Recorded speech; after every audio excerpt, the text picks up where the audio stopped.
Kabanata 371. Kahit ayaw maniwala ni Jared. Sapat na ang hikaw sa kamay niya para kumpirmahin ang kanya. Mga hinala. Medyo natagalan si Phoenix at ang iba pa para maabutin si Jared dahil hindi nila kayang makipagsabayan sa kanya. Bilis. Ginoo. Pagkakataon. Maaaring ito ay. Tila may magaspang na ideya si Phoenix tungkol sa nangyari nang makita niya ang lupang kanina pa. Kamakailan ay pinakialaman. Gusto kong hukayin ang lugar na ito. Sabi ni Jared nang hindi sinasagot ang kanyang tanong. Inutusan ni Phoenix ang kanyang mga tauhan na kumilos. At hindi nagtagal ay natuklasan nila ang mga katawan ng mga batang babae ng sunod-sunod. Nagkaroon sila ng mga sugat sa buong katawan. Na ginagawa itong isang nakakatakot na tanawin. Erg. Hindi makayanan ang nakakatakot na tanawin. Sa mukha si Josephine sa lugar. Ang lahat ng iba ay may apoy nang nag-aapoy na galit sa kanilang mga mata nang mapagtanto nila kung ano ang nangyayari. Namumula ang mga mata ni Lisbeth habang bumubulong-bulong sa mga nagngangalit na ngipin. The asterisk man. Dapat marami pa tayong ginawa. Kaysa patayin mo na lang si Zacarias. Kahit na si Tommy. Ang hari sa ilalim ng lupa na kilalang kilala sa pagpatay ng mga tao sa malamig na dugo. Ay natagpuan ang kanyang sarili na naiinis. At galit na galit sa kanyang nakita. Tahimik lang si Jared habang ang lamig ng tingin sa mga mata niya. Bagaman malupit at mabisyo si Zacarias, hindi ko pa narinig na gumagawa siya ng ganoong bagay. Sa buong mga taon na ito, baka kagagawan talaga ito ng iba. Mr. Chance. Bulong ni Phoenix. Sa kanyang tainga. Hindi niya sinisikap na bigyang katwiran ang ginawa ni Zachariah na dinukot ang mga babaeng iyon. Ngunit hindi niya inisip na ang lalaki ay gagawa ng ganoong kalupit na bagay sa kanila. Isang tao ang pumasok sa isip ko nang marinig ni Jared ang sinabi niya. At ang taong iyon ay walang iba kundi si parang sage na matandang si Venicus. Ayusin ang hitsura ng mga babaeng ito at bigyan sila ng maayos na libing. Sabi ni Jared habang nakataas ang isang daliri. Ang hangin.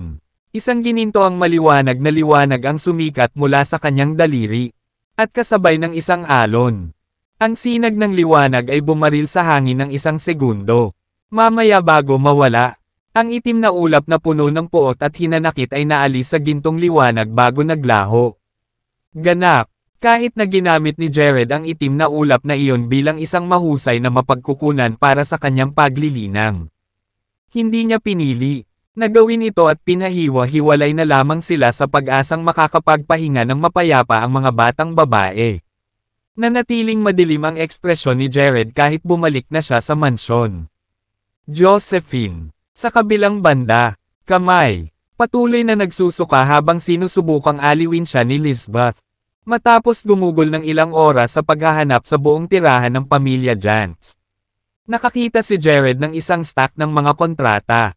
At ilang malalaking bag ng mga halamang gamot. Natagpuan namin ang lahat ng ito sa iisang silid. Mr. Chance. Tiningnan ko ang footage mula sa surveillance. Mga kamera. Si Master Venicus talaga ang nananatili sa kwartong iyon. Sabi ni Phoenix nang pumasok siya kasama. Isang bangkos ng damit panloob sa kamay. Yung perverted scumbag. Galit na sigaw ni Tommy nang marinig iyon. Hindi naman gaanong nagulat si Jared dahil nakita na niya itong paparating. The asterisk man you. Crescent sect. Babayaran ko kayong lahat para dito. Bulong niya sa sarili habang malamig na nakatingin. Direksyon sa timog kanluran. Ginoo. Malamang. Ito ay mga kontrata sa negosyo na nilagdaan ng pamilya Jantz kasama ang ibang negosyo. Mga pamilya, sabi ni Phoenix habang inaabot sa kanya ang isang stack ng mga dokumento. Hindi man lang sila pinansin ni Jared. Iiwan ko sa iyo ang mga ito. Ang gusto ko lang ay ang mga gamit sa bag na iyon. Inilapag ni Phoenix ang mga dokumento at binuksan ang isa sa mga bag. Ang lahat ng ito ay napakabihirang mga halamang gamot. May edad na sa daan-daang taon. Siyempre alam na ni Jared yun kahit hindi niya sabihin. Ang espiritual na enerhiya sa mga bag ay ganoon. Malakas na na-detect niya ito noon pa man. Ang hindi niya alam ay kung paano nakuha ng pamilya Jantz ang kanilang mga kamay sa ganoong kalaking halaga. Mga pambihirang halamang gamot. Hindi ko mahanap ang napakaraming pambihirang halamang ito kahit sa Yerringham, na tinatawag na City of Herbs. Lalo pa, mga nasa edad na higit sa daan-daang taon. Dahil ang Yerringham ay ang pinakamalaking pinagmumula ng mga halamang gamot sa buong Gaza. Maaari, hindi ba ito nakuha ng pamilya Jantz mula kay Yerringham? Paano nalaman ng pamilya Jantz ang napakaraming daang taong gulang na mga pambihirang halamang gamot? Ito ay higit pa, kaysa sa kung ano ang mahahanap sa Yerringham. Inihayag ni Jared ang kanyang tanong.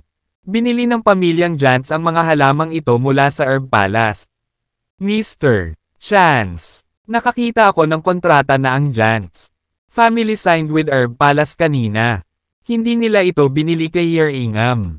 Lahat ng daang taong gulang. Ang mga damong papasok sa Yerringham ay kailangang dumaan muna sa Herb Palace. Pipiliin nila ang mga halamang gamot ng mahusay na kalidad bago ilabas ang natitira para ibenta sa merkado. Paliwanag ni Phoenix. Ang Herb Palace. Napatigil si Jared sa pagkalito. Isa pa rin siyang ordinaryong tao hanggang 2 buwan nakaraan. Kaya maraming mga bagay na hindi niya narinig. Ang Herb Palace ay matatagpuan sa Tiehaven Town sa Summerbank. Ang Tiehaven Town ay tinatawag ding mini City of Herbs. Ang Herb Palace ay dalubhasa sa paggawa ng mga tabletas na may partikular na layunin. Karamihan sa Marshall. Ang mga artista sa Summerbank ay bumili ng kanilang mga tabletas. Gayunpaman, ito ang unang pagkakataon na nakarinig ako ng isang tao pagbili ng mga halamang ito mula sa lugar. Lubos nilang pinahahalagahan ang mga halamang ito. Kaya hindi ito tulad ng pagbebenta nila. Madali sila. Patuloy ni Phoenix. Natagpuan ni Jared ang kanyang sarili na talagang napapagod matapos marinig ang lahat ng iyon. Wala akong ideya na may ganitong lugar. Gaza. Ngayon ay makatuwiran kung bakit ang mga damong ito ay may napakataas na kalidad. Lahat sila ay naging espesyal. Pinili out, sa pag-alaala sa tabletang pampasabog na ininom ni Zacarias. Tinanong ni Jared. Uminom si Zacarias ng isang kulay berdeng tableta sa arena. Binili rin ba iyon sa Herb Palace? Umiling si Phoenix. Hindi. Ang Herb Palace ay may napakahigpit na mga regulasyon. Hindi sila magbubunga at magbenta ng mga ganitong tabletas. Ang tanging pill na ibinebenta nila ay mga detoxification pill, bone strengthening pill, at marami pa, iba pang mga tabletang pampalakas ng katawan. Kung ang Herb Palace ay handang magbenta ng mga tabletang tulad nito na pansamantalang nagpapalakas, ang lakas mo, mababaliw ang buong martial arts circle. Tumango si Jared. Hindi lamang ang Herb Palace ay may kaalaman sa paggawa ng mga tabletas. Ngunit nagawa na rin nila kanilang takdang aralin pagdating sa negosyo. Alam nila na ang pagbebenta ng mga naturang tabletas ay magreresulta sa kaguluhan sa mundo ng martial arts, na magdudulot lamang ng pinsala sa kanilang sarili. Ito ay tiyak dahil sa herb. Ang mga mahigpit na regulasyon ng palasyo na si Zachariah ay umabot hanggang sa pagkuha kay Master Venicus mula sa Crescent Sect upang gumawa ng longevity pill. Mukhang kailangan nating bisitahin ang Herb Palace. Excited niyang sabi. Bagaman ito ay lubhang nakatutokso na kunin lamang ang Herb Palace para sa kanyang sarili at gamitin ang mga damong mayroon sila. Bilang mga mapagkukunan, hindi napigilan ni Jared ang kanyang sarili na gawin ang ganoong bagay. Sa halip, nagpasya siyang makipag-ayos sa kanila at tingnan kung maaari niyang bilhin ang kanilang mga halamang gamot tulad ng kung paano ang ginawa ng pamilya Jantz. Ginoo, malamang. Ang may-ari ng Herb Palace ay isang napakasira na tao. I doubt na papayag silang magkita. Napakadali sa mga estranghero na tulad mo. Sila ay suportado ng isang kilalang pamilya mula sa Jadeboro. Which is, ang dahilan kung bakit ang mga halamang gamot mula sa buong bansa ay dumaan sa kanila bago ipadala sa ibang lugar. Hindi sana makuha ng Herb Palace ang maraming pambihirang halamang ito kung hindi. Ang Jantz. Ang pamilya ay bumibili na nagkakahalaga ng 10-10 bilyon. At ang mga halamang gamot na nakita namin dito ay bahagi lamang ng mga ito. Kung kailangan mo ang mga halamang ito, maaari naming subukang ipagpatuloy ang pag-order ng mga halamang ito mula sa herb pala sa ilalim ng pangalan ng pamilya Jantz. Gayunpaman, medyo magastos ito, awkward na sabi ni Phoenix. Ang 10-10 bilyon ay isang hindi maisip na napakalaking figure para sa Phoenix. At hindi niya kayang ibigay iyon ng labis. Pera, magpatuloy sa negosyo sa herb pala sa ilalim ng pangalan ng pamilyang Jantz. Huwag mag-alala tungkol sa gastos.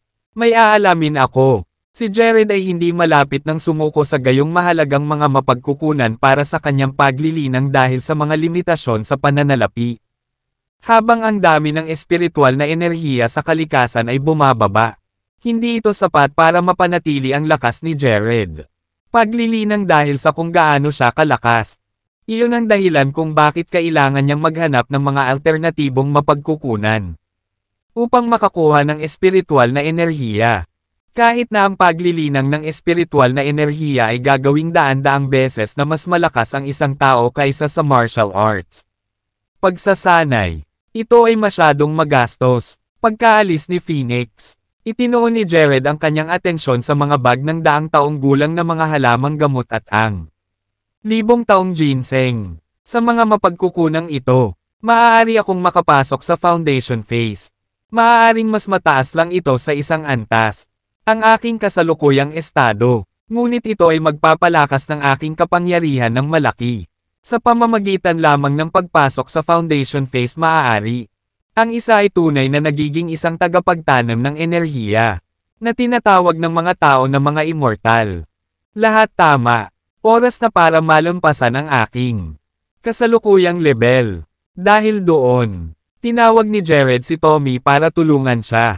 Aabutin ng mga araw bago maabot ang foundation phase. At talagang hindi niya kayang maantala. Dahil si Jared ay magiging pinakamahina sa panahon ng proseso. Siya ay magiging ganap na walang magawa laban sa darating ang mga kaaway para sa kanya. Dahil dito, kailangan niya si Tommy na protektahan siya hanggang sa matapos ang buong proseso.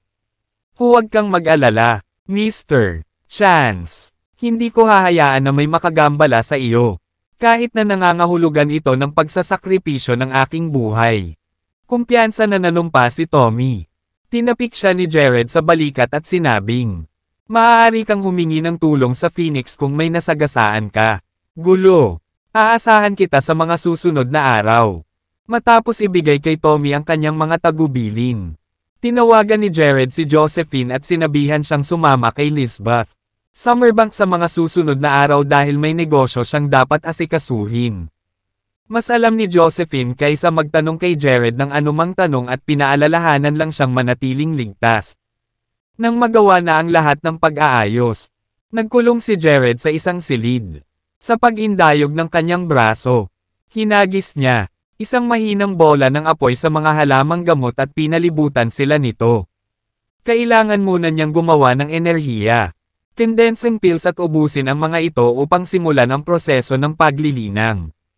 Kinailangan ni Jared ng isang buong araw at gabi para gawing energy condensing pills ang lahat ng herbs. Siya noon. Inubos silang lahat ng sabay-sabay ng walang pag-aalinlangan. Nang magsimula ang espiritual na enerhiya mula sa mga table task, paglabas sa kanyang katawan, mabilis niyang ini-channel ang focus technique para pinuhin ito. Ang mga maliliit na bagyo ng espiritual na enerhiya ay mabilis na umiikot sa katawan ni Jared. At ang buong silid ay nabalot sa isang mahina, puting fog. Napabuntong hininga si Tommy sa pagkagulat nang makita ang hamog habang nakabantay sa labas. Habang ipinagpatuloy ni Jared ang kanyang proseso ng paglilinang, isang grupo ng 8 tao ang natipon sa isang bulwagan sa Crescent. Ang sekta ay matatagpuan libo-libong milya ang layo. Ang pinuno ng grupo ay nakasuot ng balabal at isang tansong maskara. Kaya, imposibleng sabihin ang kanyang edad at kasarian sa unang tingin. Ang lalaking iyon ay si Fabian Quillan, ang pinuno ng Crescent Sect. Ngunit walang nakakaalam ng tunay niyang pagkatao. Ginoo, Quillan. Ilang araw nang wala si Venicos. Hindi ko na siya naabutan. Sa tingin mo, baka tumakas siya dala ang mga halamang gamot natin. Tanong ng isa sa kanila. Imposible yan. Hinding-hindi siya maglalakas loob na gawin ang ganoong bagay. Maaaring pervert ang lalaking iyon. Ngunit wala. Ang lakas ng loob na ipagkanulo si Mr. Quillan. May tumutol. Kung gayon bakit hindi natin siya naabot? Tanong ng isa pang tao. Nabalot ng katahimikan ang buong hall dahil walang nakakaalam ng sagot sa tanong na iyon. Patay na si Venicus. Sagot ni Fabian sabay kuha ng itim na bote sa gilid. Pagkatapos ay naglabas siya ng isang itim na alupihan na mga 6 na pulgada ang haba mula sa bote. Kahit nakakatakot ang itsura nito. Patay na ang alupihan. Namatay na ang parasite ni Venicus. Ibig sabihin wala na siyang buhay. Mahinahong pagpapatuloy ni Fabian habang hinahagis ang alupihan sa sahig. Sa crescent sect, bawat miyembro ay mayroong parasite na nakatanim sa kanilang mga katawan. Ang mga parasito ay dumating ng pares, ng magkasalungat na kasarian. Ang babaeng parasito ay itatanim sa katawan ng miyembro.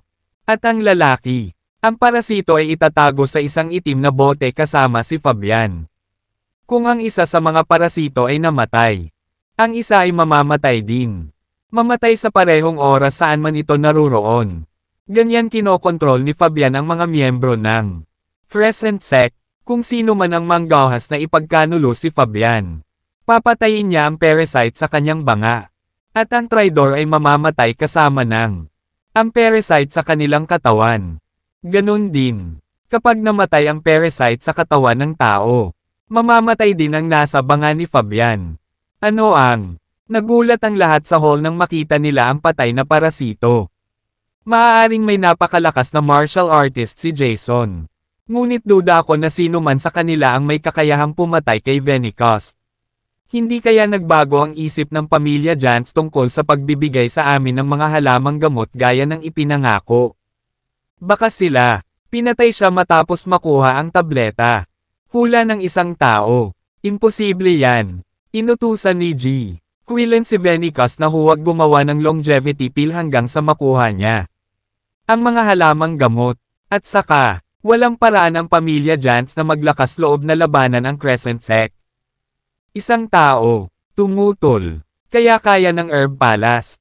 Kung gayon, iyon ang kanilang teritoryo. Kung tutuusin, ang pagiging lihai-timo, organisasyon. Ang Herb Palace ay palaging minamalas ang mga sekta na tulad natin. Ngayon na nag-upper-ate na ang isa sa amin. Sa teritoryo nila, walang paraan na hindi nila tayo papansinin. Sabi ng isang matandang maputi ang buhok na nakakunot ang noo. Pero wala kaming ginawa para pukawin ang Herb Palace.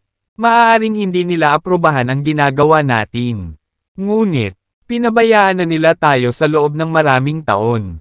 At saka, hindi ito ang unang beses na may pinadalhan kami.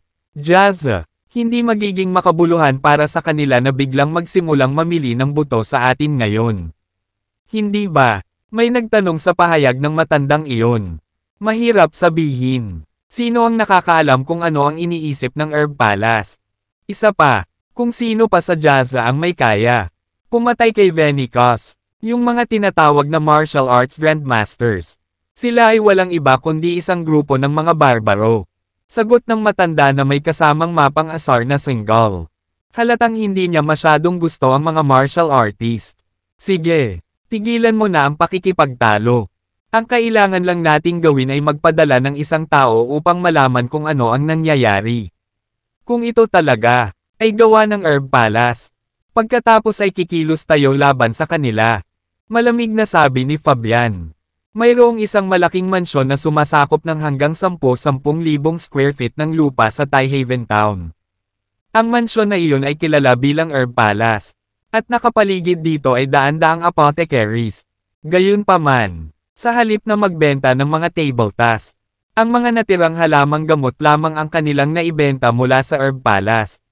Gayunpaman, ang mga natitirang halamang gamot ay mataas pa rin sa demand sa Summerbank. Ang isang malaking bilang ng mga revitalizing pill na ito ay lumitaw sa Yerringham kamakailan. Nagbilin ako, isang tao na susuriin ang mga sangkap nito, paraan ng paggawa, at mga epekto. Hindi ito magiging isang pagmamalabas, para tawagin itong miracle pill. Sabi ng mayordomo ng Herb Palace habang dinadala ang isang pampasiglang tableta sa silid. Si Spencer, ang pinuno ng Herb Palace, ay humigop ng tsaa habang sinabi niya, "Nag-produce ka ng mga tabletop sa sa buong buhay mo, Jeremy. Hindi ko pa narinig na tinawag mong miracle pill ang produkto ng iba dati. Sabihin mo sa akin, higit pa tungkol sa tabletang ito. Ang tabletang ito ay may kakayahang palakasin ang katawan at pagalingin ang 1 toneladang sakit. Higit pa rito, ito rin, nagpapabuti ng sexual na pagganap sa mga lalaki. Ito ay mas mabisa kaysa sa aming detoxification pill at bone strengthening pill. Gayunpaman, ayon sa mga resulta ng aming pagsusuri, ang mga sangkap na ginamit ay karaniwang mga halamang gamot na maaaring makuha sa napakababang presyo. Nagsusumikap pa kaming alamin kung paano sila gawin ito. Bagaman, kung tayo mismo ang makakagawa ng tabletang ito, maaari itong magdulot sa atin ng malaking kita." Ang detalyadong paliwanag ni Butler, naningkit ang mga mata ni Spencer sa narinig. "Oh, hindi ko alam na may ganito pala sa Jazza. Bilasan mo hanapin. Alamin kung sino ang gumagawa ng mga tabletang ito. Agad-agad, sir." Aalis na sana ang mayordoma nang tawagin muli siya ni Spencer. "By the way, we have the herbs. Handa na para sa pamilya Jantz. Kung oo, sabihin sa kanila na magbayad. Ngunit kami ay kulang na sa mga halamang gamot para sa aming sariling paggamit tulad nito. Bakit ka papayag na ibenta ang mga ito sa pamilya ni Jantz?" Naguguluhang tanong ng mayordomo. May mga koneksyon ang pamilyang Jantz sa Jadeboro. At ito ay mga tagubilin mula sa mga nakatataas.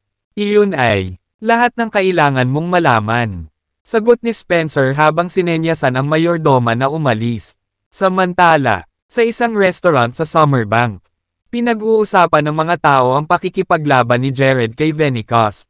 Bagamat ilang araw na ang nakalipas matapos ang insidente, nanatili itong mainit na paksa ng talakayan sa mga tao.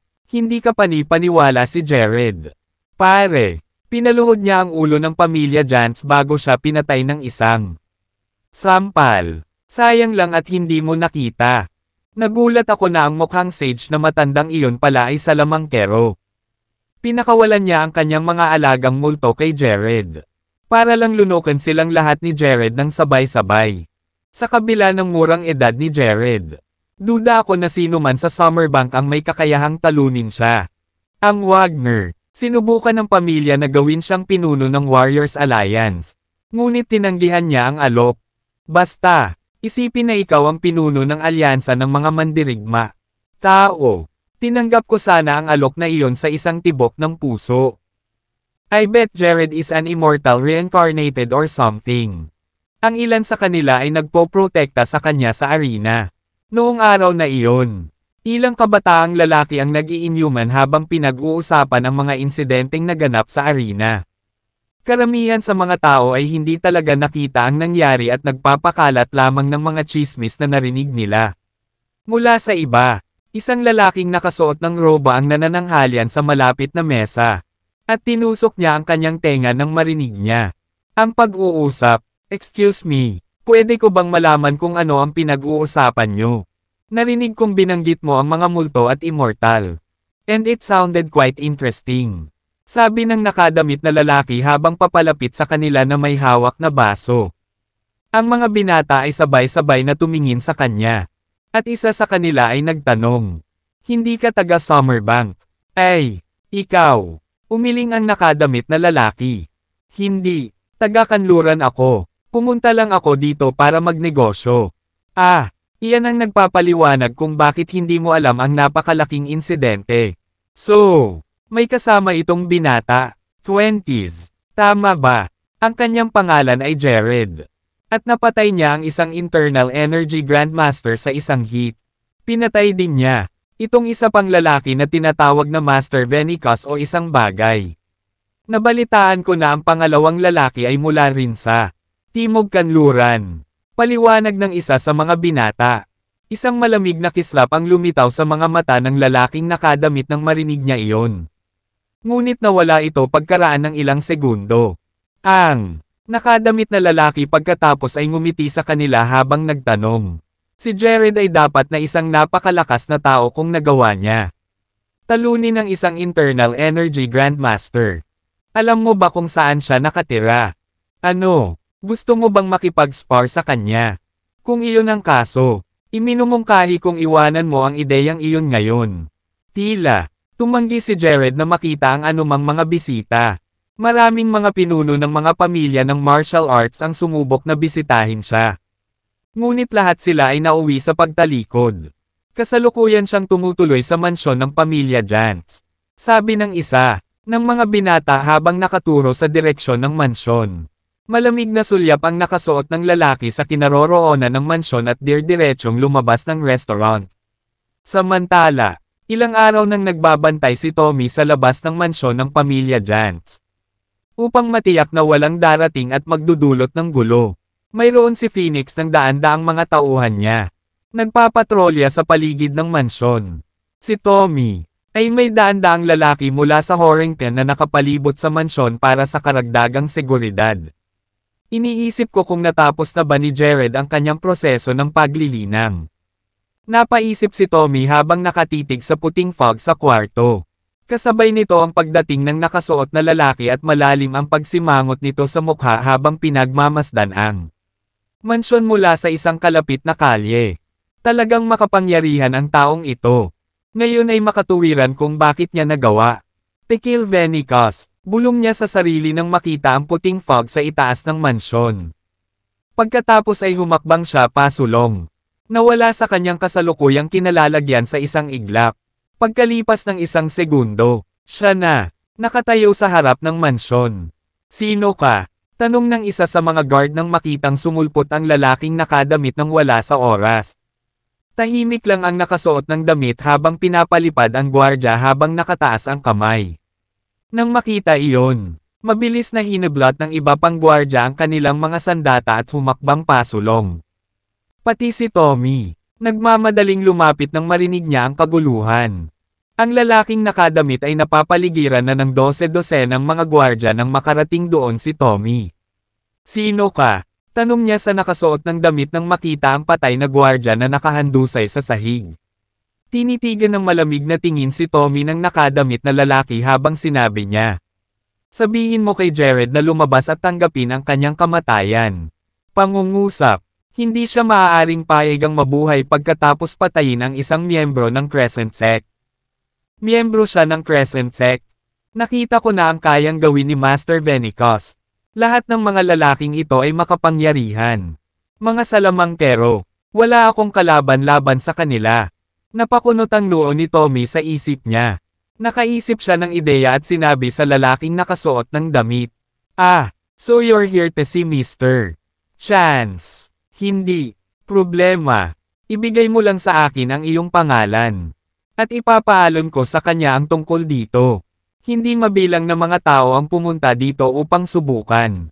At makipagtalo sa kanya.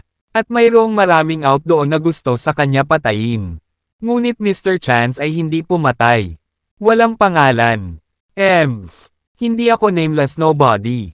Ako si Zedekias ng Crescent Sect. At naparito ako upang kunin ang ulo ni Jared. Mumuso ang sagot ng nakadamit na lalaki habang naglalabas ng nakakatakot na aura. Sige, maghintay ka rito habang ipaalam ko sa kanya. With that, tumakbo si Tommy sa mansion at inilabas ang phone niya. Dahil hindi niya kayang istorbohin si Jared, na nasa proseso pa rin ng paglinang ng kanyang enerhiya. Nagbigay si Tommy. Sa halip ay tumawag si Phoenix. Alam ko ang limitasyon ng aking mga kakayahan. Ang aking mga tauhan at ako ay maaaring hindi makapagpigil kay Zedekias ng mag-isa. Ngunit maaari tayong magkaroon ng pagkakataon kung makikipagtulungan tayo kay Phoenix at sa kanyang mga tauhan. Matapos matanggap ang tawag ni Tommy, hindi nag-aksaya ng oras si Phoenix na nagmamadaling pumunta sa mansyon ng pamilya Jantz kasama ang kanyang mga lalaki. She even made sure to inform Anthony about it para ma-mobilize niya ang mga subordinate niya kung kailangan. At least, mas mabibili pa nila si Jared ng oras. Isang malalim na pagsimangot ang nabuo sa mukha ni Zedekiah nang wala siyang makitang palatandaan ni Tommy matapos maghintay ng ilang sandali. Ang katotohanan, na ang espiritual na enerhiya na makikita pa rin na dumadaloy sa mansyon ay isang malinaw na tagapagpahiwatig na hindi nakita ni Jared. Lumabas talaga. Napagtanto ni Zedekiah na nag-iintay lang si Tommy. Galit na sumigaw si Zedekiah. The asterisk man eat. How dare he trick ako? Hindi niya pinansin ang mga gwardya at dumiretso sa mansyon. Tigilan mo siya. Ang mga kalamnan at ugat ni Tommy ay umuumbok sa ilalim ng kanyang balat habang iniipon niya ang lahat ng kanyang lakas bilang paghahanda sa labanan. Alam na ang kanyang kalaban ay isang salamangkero mula sa Crescent Sect. Hindi naglakas loob si Tommy na kunin siya. Basta-basta, ikaw ay walang pakundangan na tanga. Sabi ni Zedekiah na may halong nguso habang pinapalipad si Tommy na may mahinang sampal. Si Tommy ay umubo ng napakalaking subo ng dugo nang bumagsak ang kanyang katawan sa lupa. Huwag mo siyang papasukin sa mansyon. Hindi dapat magambala si Mr. Chance. Sigaw niya with the last beat off. Lakas na naiwan niya. Ang 12 ng mga gwardya ay lahat ay may malamig na tingin sa kanilang mga mata habang nakatayo sila sa landas ni Zedekiah. Lahat sila, hindi kapani-pani walang tapat na mga subordinate mula sa Phoenix Regiment na napili para sa gawaing ito. Sasalakayin na sana nila si Zedekiah nang dumating si Phoenix sa pinangyarihan kasama ang daan-daang lalaki sa likuran. Bumangon siya, nang makitang napapaligiran sila ni Zedekiah. Lumingon si Phoenix kay Tommy at nagtanong. Nag-aalala, okay ka lang ba? Ayos lang ako, higit pa rito ang kailangan para patayin ako. Sagot ni Tommy na may awkward na mukha. Ibinalik ni Phoenix ang kanyang tingin kay Zedekiah at malamig na sinabi. Dapat talagang maliitin mo si Phoenix. Regiment kung ikaw lang ang dumating para mag-higanti. Kayong mga barbaro ay walang iba kundi mga langgam sa akin. Kaya bakit pa ako magdadala ng maraming lalaki? Kasama ko. Ngumisi si Zedekiah bago sinisingil si Phoenix makalipas ang ilang segundo. Mabilis siyang kumilos kaya hindi nakapag-react si Phoenix sa oras. At pinalipad siya ng may mabilis na hampas sa dibdib. Sa kabila ng kanyang pagiging internal energy grandmaster. Hindi siya kapantay ni Zedekiah. Phoenix. Gustong sumugod ni Tommy para tulungan siya. Ngunit hindi man lang siya makatayo. Gaano kakalakas loob na umaatake sa mga taong tulad nito sa Summerbank.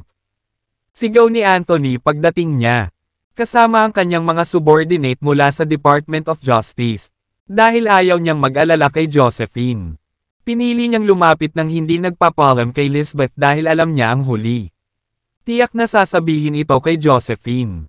Sinulyapan ni Zedekiah si Anthony ng masamang tingin habang sinasabi niya. Maligaw ka, hindi ako nagbibigay ng ad asterisk man tungkol sa mga aso mula sa iyo. Ang Department of Justice. Mas mabuting umiwas ka dito kung pinahahalagahan mo ang iyong buhay. Nagalit si Anthony nang marinig iyon. Sabay-sabay kayong lahat.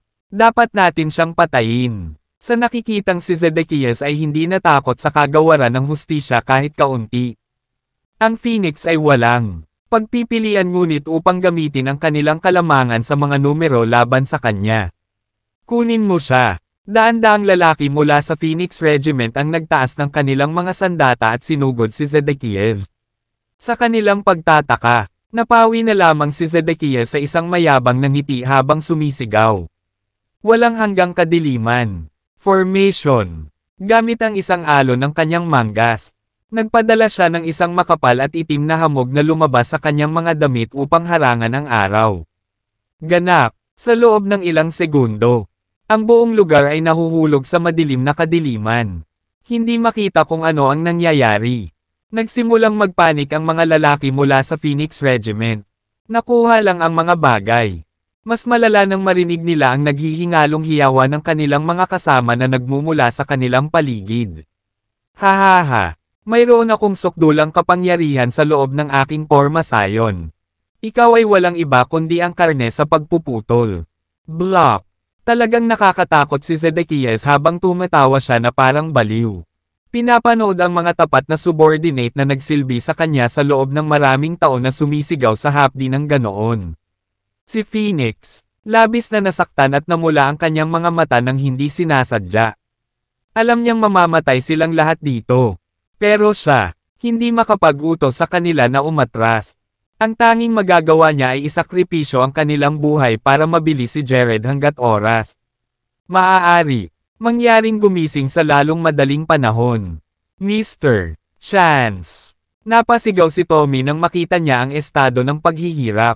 Siya ay nasa, huwag mo siyang papasukin sa mansyon kahit kapalit ng buhay mo. Tommy, papunta na ako ngayon. Sabi ni Phoenix bago dumiretso sa itim na fog. Phoenix, nang may luha sa kanyang mga mata, kinuyam ni Tommy ang kanyang mga kamao at pinalo ito sa lupa. Mawawala na ba talaga ako kay Phoenix bago ko pa may pagtapat ang nararamdaman ko sa kanya? Ang mga hiyawan ng dalamhati ay patuloy na umalangaw-ngaw sa ulap. Bawat isa sa kanila ay tumutusok sa puso ni Tommy na parang isang kutsilyo dahil hindi niya matukoy kung alin ang kay Phoenix. Si Anthony at ang kanyang mga subordinate mula sa Department of Justice ay natulala habang sila ay nanunood mula sa gilid. Dahil sa mga pangyayari, alam niyang wala siyang magagawa kahit na gusto niyang tumulong. Boom! Biglang narinig ang isang malakas na pagsabog habang ang puting fog sa paligid ng mansyon ay napalitan ng hugis ng isang higanteng espada. Ang espada ay ipinadala ng diretso sa itim na fog. Nagbanggaan ang itim at puting fog.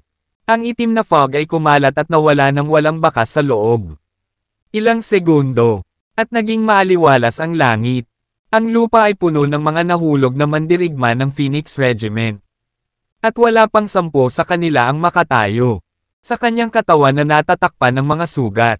Hawak ni Phoenix ang isang mahabang espada sa kanyang kamay at pinandilatan si Zedekiah. Galit. Hindi siya pinansin ni Zedekiah. Sa halip, tumingin siya sa mga bahay na nababalot ng puting ambon na may matinding takot. Pagpapahayag. Gumuho. Agad na bumagsak ang bubong ng kisame. Ang katawan ni Jared ay napapalibutan ng mahinang espiritual na enerhiya bilang lumutang siya sa hangin na parang walang kamatayang nilalang. Gaano kalakas ang loob ng isang masamang kaluluwa na tulad mo na tawagin ang iyong sarili na isang master? Walang emosyon si Jared. Marahan niyang iwinagayway ang kamay at agad na sinakaw si Zedekiah sa puti. Ambon. Nagpumiglas si Zedekiah na palayain ang sarili mula sa puting ambon. Mukha siyang nasasaktan. Biglang tumigil sa paggalaw si Zedekiah na para bang patay na siya. Nang maramdaman ni Tommy at Phoenix ang biglang pagsiklab ng saya. Ang puting ambon sa katawan ni Zedekiah ay nagsimulang lumamig. Dahan-dahang tumago sa kanyang katawan. Kaagad pagkatapos, binuksan ni Zedekiah ang kanyang mga mata at bumangon sa hangin upang salubungin si Jared sa mata. Hahaha, sa tingin mo ba kaya mo akong saktan ng ganyang kamura? Ang kasaganaan ng iyong espiritual na enerhiya. Pinagsilbihan ako ng mabuti. Nagsalita si Zedekiah at biglang itinulak ang kanyang mga palad pasulong. Itinuro ang isang napakalaking puwersa ng pagsipsip patungo kay Jared. Napalunok si Jared ng napakalaking puyo ng tubig. Malapit nang kainin nito. Hindi nagtagal. Naramdaman ni Jared na nauubos ang kanyang espiritual na enerhiya. Si Zedekiah ay sinisipsip ang lahat ng kanyang espiritual enerhiya. Hahaha. Mayroon kang napakaraming purong espiritual na enerhiya. Pagkatapos kitang sipsipin ng tuyo, dadalhin kita sa ang Crescent Sect at patayin ka. Tumawa ng malakas si Zedekiah na may masamang ekspresyon. Naramdaman ni Jared na unti-unting nawawala ang kanyang espiritual na enerhiya. Gayunpaman, nanatili siyang hindi mapakali at ngumiti. Ang salamangkero na ginamit ni Zedekiah ay katulad ng sa astral attraction ni Doriaeus. Ang dalawang mag-i-craft na ito ay ipinapalagay na pareho ang pinagmulan. Ngunit ang kay Zedekiah ay mas advanced. Kaya mo pa bang ngumiti? Kailangan kong humanga sa katapangan mo. Nang makita ang kalmado at kalmadong si Jared, medyo humanga si Zedekiah. Gayunpaman, nanatili siyang walang humpay, at pinataas ang lakas ng pagsipsip. Naubos ang espiritual na enerhiya mula kay Jared sa mas mabilis na bilis. Pinagmasdan ni Tommy at Phoenix ang umiikot na ulap ng itim na ambon na nakapalibot kay Jared. Naging ang mga mukha nila nag-aalala, At sabik na tumibok ang kanilang puso. Ngunit wala silang magagawa sa oras na iyon. Hahaha. Ito ay kahanga-hanga. Ito ay masyadong mahusay. Ang lahat ng espiritual na enerhiyang ito ay tiyak na magpapahusay sa aking kapangyarihan. Higit pa, ang posisyon ng Crescent Sect Elder ay hindi ko na maaabot. Masungit na sabi ni Zedekiah. Tapos ka na ba? Casual na tanong ni Jared. Tapos na. Teka muna. Gusto ko ang lahat ng iyong espiritual na enerhiya. Napangiti si Zedekiah na may masayang mga mata. Ang pagiging Gaaman ay wala kang mapapala. Sa huli, wala kang maiiwan. Umiling si Jared. Pagkatapos ng pahayag na iyon, ang focus technique sa kanyang elixir field ay nagsimulang mag-throttle. Gamit ang mas malakas na puwersa ng pagsipsip. Agad niyang hinigop ang espiritual na enerhiyang nawala sa kanya. Ang masayang ngiti sa mukha ni Zedekiah ay napawi ng mapagtantong niya na ang espiritual na enerhiya ay inaalis sa kanyang katawan. Nagpanik siya at gulat na napatingin kay Jared. Kalahati. Paano ito nangyari? Inilabas ni Zedekiah ang lahat upang itulak ang kanyang salamangkero sa limitasyon nito. Gayunpaman, nakaharap sa napakalaking puwersa ng pagsipsip na tila isang napakalalim na kailaliman. Hindi niya napigilan ang ganting atake ni Jared hindi. Kahit anong pilit niya, hindi. Huwag. Itigil mo yan. Nadama ni Zedekiah na ang espiritual na enerhiya sa kanyang katawan ay malapit ng higupin ng lubusan. Bakit ako titigil? Bihira para sa akin na makahanap ng isang magandang mapagkukunan para sa paglilinang. Simula nung nagpresente ka sa akin, paano ko ito tatanggihan? Ngumisi si Jared, at nadagdagan ang kapangyarihan ng kanyang focus technique. Arg! Sumigaw si Zedekiah, at ang kanyang katawan ay nagsimulang tumanda sa isang nakikitang bilis. Sa huli, mabilis na naging lantang bangkay ang katawan ni Zedekiah. Saka lang tumigil si Jared. At, nahulog sa lupa ang bangkay ni Zedekiah.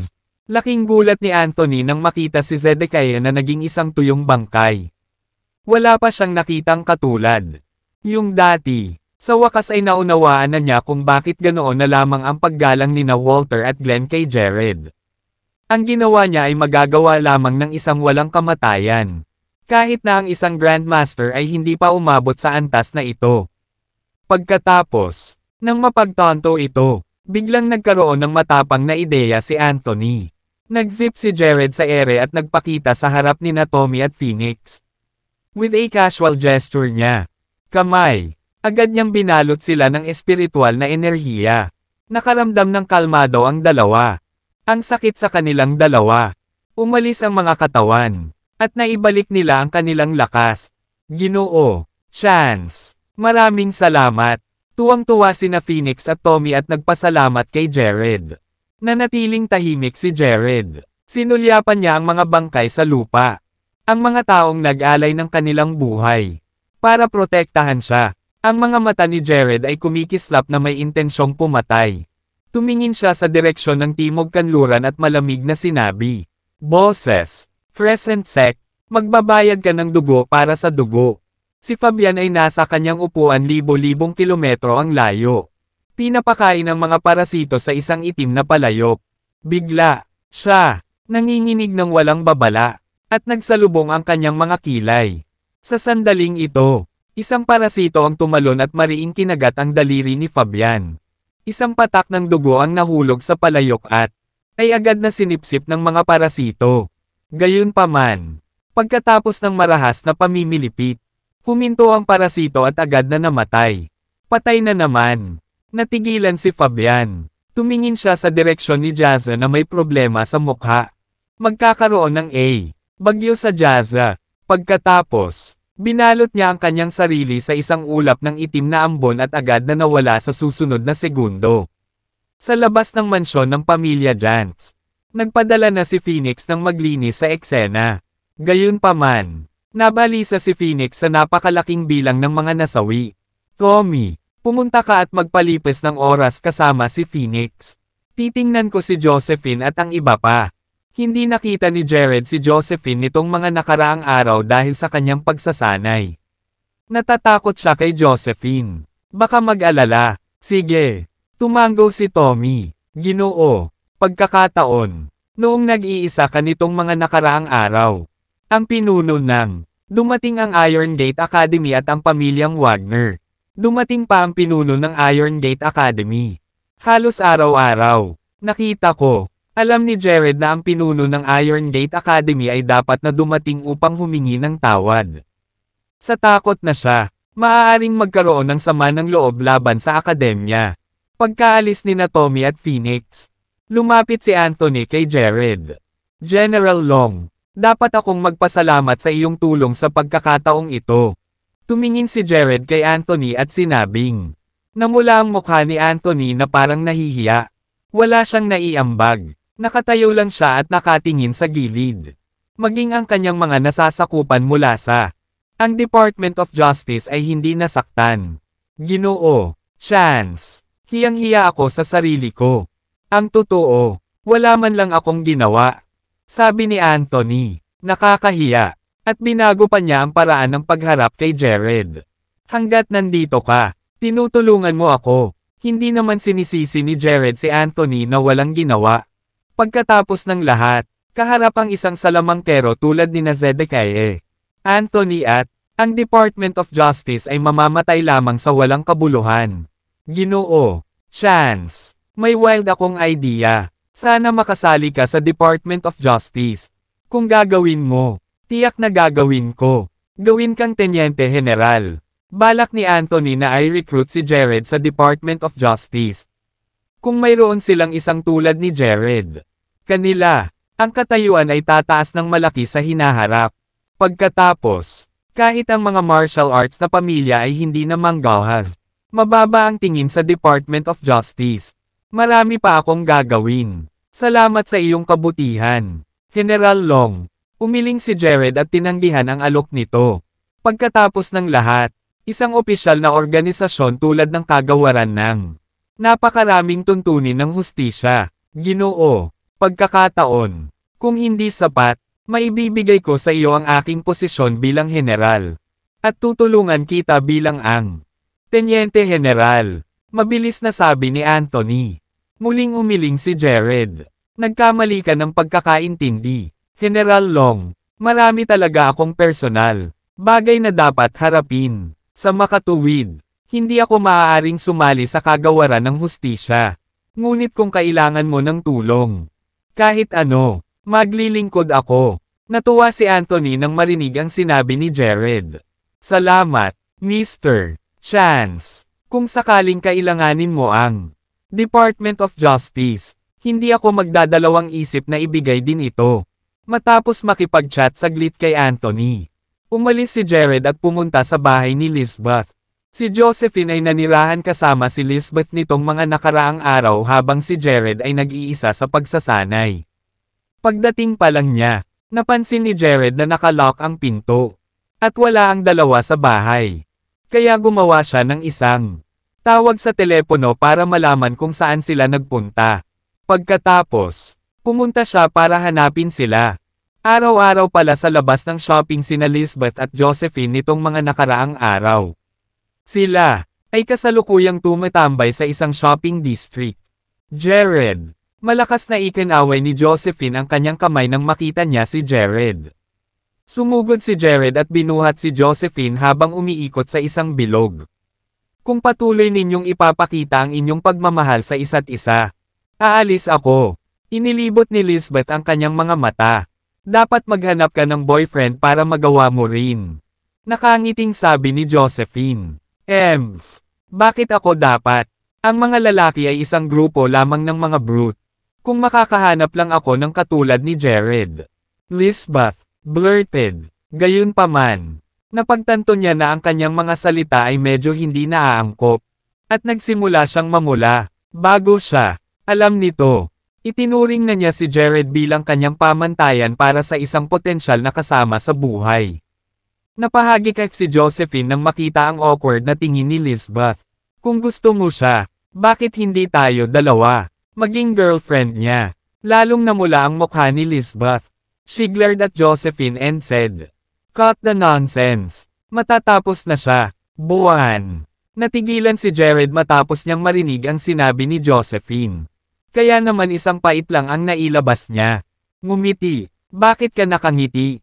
Nagbibiro lang ako. Seryoso ka ba? Agad na tanong ni Josephine kay Jared nang makitang nakangiti ito. Gagawin ko lahat ng sasabihin mo. Hindi direktang sumagot si Jared kay Josephine. Matalino niyang iniwasan ang tanong niya. Pagbibigay sa kanya ng sagot sa kanyang kasiyahan. Sure enough, after hearing Jared, masayang ngumiti si Josephine. Tara na, ililibot kita. Kaya naman, naglakad-lakad silang tatlo sa shopping district. Ang karanasan ay nagre-refresh para kay Jared. Dahil hindi pa siya nakakabisita sa shopping district sa Summerbank noon.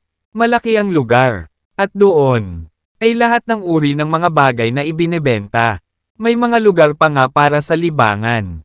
Nang makarating silang tatlo sa isang intersection, may nakita silang isang grupo ng mga tao na nagsisigawan. At sila, nagtaka kung ano ang nangyayari.